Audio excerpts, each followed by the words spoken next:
And as we just heard, transcripts of closed-door testimonies from various State Department officials put Rudy Giuliani at the center of the impeachment inquiry. He is the president's personal lawyer, but now his own actions in Ukraine, ones that are being called shadow foreign policy, have put him and his associates under the microscope. Yamiche is back now with this report on how a man once known as America's mayor arrived at this moment. That we could save a few people. The attacks on September 11, 2001 thrust Rudy Giuliani onto the national stage. America's mayor. He's the mayor of New York City. Ladies and gentlemen, Rudy Giuliani. And so I thank you very much for your leadership on the ground. For a city in crisis, Giuliani, the mayor of New York, was seen as a steady leader. He helped rally those in grief and is often remembered for his fortitude during those times. Prior to 9/11, Giuliani was a polarizing figure. I speak my mind.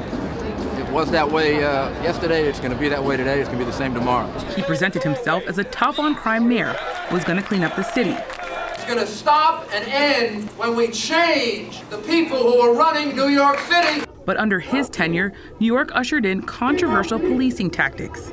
A federal judge later ruled some of those tactics were racially discriminatory and were hence unconstitutional. Before he was mayor, Giuliani made a name for himself as one of the country's most powerful prosecutors. You're dealing with a true crime empire. Early in the Reagan administration, he was the Associate Attorney General, the third highest position in the Department of Justice. Then he became U.S. Attorney for the Federal Prosecutor's Office in Manhattan. There, he was known for going after corruption and organized crime. 12 board members have aided and abetted wire fraud. Andrea Bernstein, co-host of the Trump Inc. podcast from WNYC and ProPublica, has covered Giuliani for decades. He put the families that ran the national mafia in prison. He sent corrupt political figures to prison, including a business partner of Roy Cohn, who President Trump has often referred to as the lawyer no one else could match. And he also went after Wall Street traders. In New York, Giuliani was a big name. So was Donald Trump. The two ran in similar circles. They're of a certain era, and they both have really made their bones by selling their brands. In Trump's case, glitz and success. In Rudy Giuliani's case, law and order. When Rudy ran for mayor, Trump became a major financial backer, and the Giuliani administration helped Trump's business projects. And they struck up a friendship, a chemistry really, which has lasted all the way into the present. In the year 2000, the two appeared together in a comedy sketch for a press dinner. Oh, you dirty boy, you. Oh. Donald, I thought you were a gentleman. In 2007, not long after leaving the mayor's office, Giuliani ran for the Republican nomination for president. For several months, he was the frontrunner, but dropped out after the Florida primary without securing a single delegate. Thank you all for your hard work, your spirit, and your support.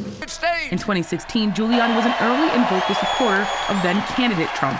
What I did for New York, Donald Trump will do for America. A sitting president. When Robert Mueller began investigating the president as special counsel, President Trump turned to Giuliani to be one of his personal lawyers. Giuliani took their defense right to the court of public opinion on TV. The president did not. He said nobody had any contact. Tons of people had contact. Nobody. Now Giuliani finds himself at the center of the impeachment inquiry. So you did ask Ukraine to look into Joe Biden? Of course I did. In closed-door depositions on Capitol Hill, a parade of witnesses said Giuliani played a critical role in shaping U.S. policy to Ukraine to benefit President Trump politically.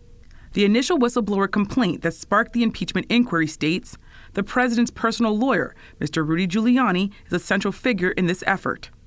The top U.S. diplomat to Ukraine, William Taylor, told U.S. House investigators he was concerned about Giuliani's actions. He said Giuliani was leading a, quote, irregular, informal channel of U.S. policymaking with respect to Ukraine. For Giuliani, his work abroad has often been met with legal scrutiny. In 2001, Giuliani launched a lucrative consulting firm. His clients were all over the globe: Brazil, Qatar, Romania, Argentina. By the time he ran for president in 2007, his disclosure form showed that he'd gone from having about less than $5 million in assets when he left City Hall to about somewhere between $20 and $50 million in assets. And much of that had come through these foreign business relationships. A lot of that work remains mysterious. For example, his work in Turkey and with an Iranian dissident group may have broken the law. Rudy Giuliani is going on a fishing trip, as in an information gathering mission in Ukraine. Ukraine, though, is at the heart of the impeachment inquiry. It may also be central to a possible criminal investigation into Giuliani. A criminal investigation into Rudy Giuliani's work in Ukraine. And joining us now from New York is a key figure in the Ukraine drama, Rudy Giuliani, the president. Giuliani made his first trip to Ukraine in 2003. That began a decade of consulting and publicity trips to the country. People in countries around the world see him as a conduit to the Trump administration.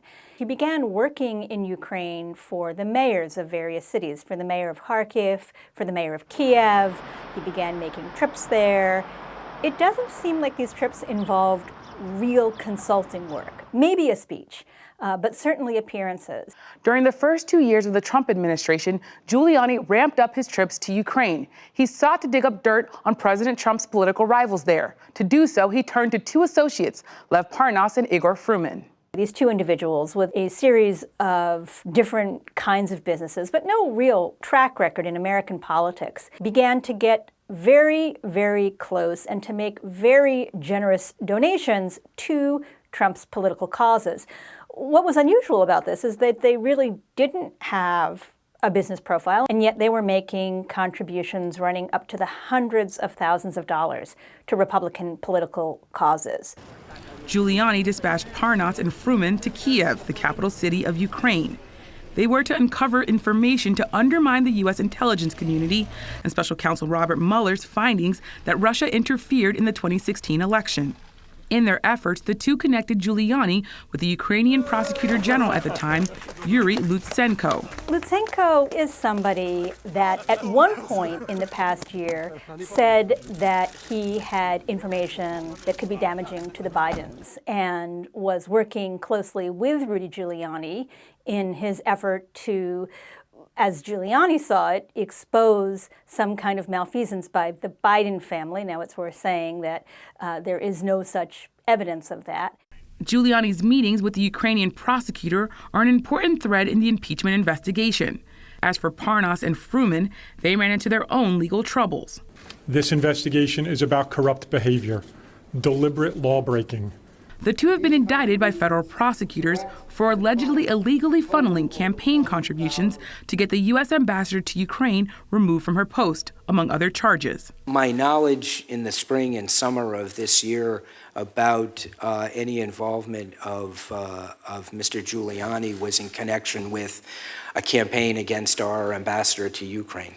That was President Trump's nominee to be ambassador to Russia, Deputy Secretary of State John Sullivan, in his public confirmation hearing before the Senate last month.